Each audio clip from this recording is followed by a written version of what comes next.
Oi, eu sou o Rabisco. E você já teve aquela sensação estranha de estar sozinho em casa à noite? Você tá no seu quarto, tudo tá normal, até que de repente você escuta um barulho. Um simples barulho. Talvez algo caindo na cozinha, talvez um vento batendo em alguma coisa, mas por alguns segundos a sua mente muda completamente. Aquele barulho deixa de ser apenas um barulho. Agora ele pode ser alguém andando pela casa, pode ser alguma coisa escondida, pode ser algo que você nem consegue explicar. E a parte mais curiosa disso tudo é você não viu nada, não aconteceu nada, não existe nenhuma ameaça real ali. Mas mesmo assim, você sente medo.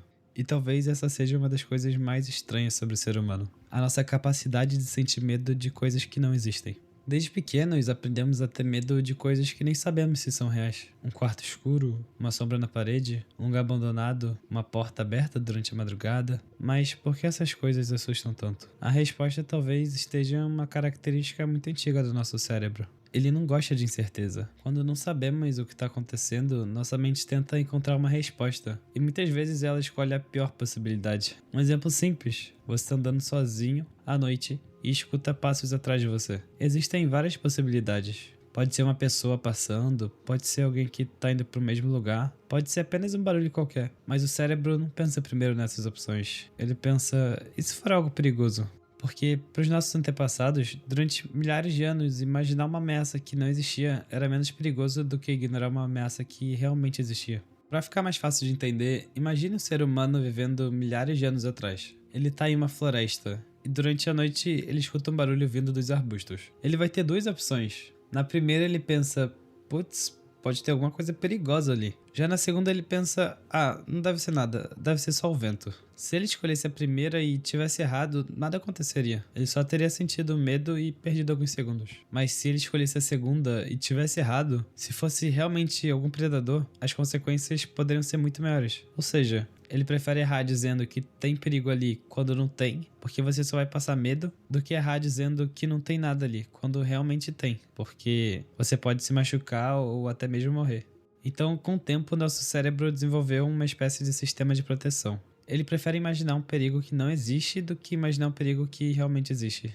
O problema é que esse mecanismo ainda existe dentro da gente até hoje. Só que em vez de um predador na floresta, ele aparece quando nós escutamos um barulho estranho ou quando a gente está sozinho em casa 3 horas da manhã. Talvez a coisa mais interessante sobre o medo seja que, muitas vezes, a nossa imaginação consegue criar algo muito pior do que a realidade. Porque a realidade tem limites, mas a imaginação não.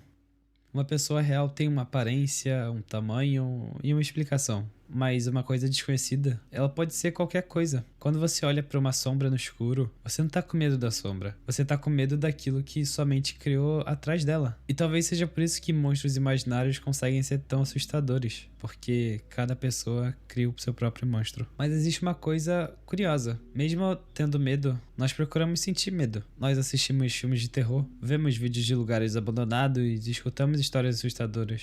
Agora, por que a gente faz isso? Porque existe uma diferença entre sentir medo, sabendo que estamos seguros, e sentir medo de verdade. Quando nós assistimos uma história de terror, nosso cérebro reage como se estivesse diante de uma ameaça. Mas uma parte nossa sabe, eu tô seguro. É uma forma de experimentar uma emoção intensa sem estar realmente em perigo. Talvez seja por isso que o desconhecido nos assusta e nos atrai ao mesmo tempo. E talvez a parte mais estranha de tudo isso seja perceber que algumas das coisas que mais assustam a humanidade nunca foram vistas. Monstros, criaturas, fantasmas, lendas. Medos que passaram de geração em geração. Mesmo sem provas, essas ideias continuam existindo, porque elas representam algo maior. O medo do desconhecido.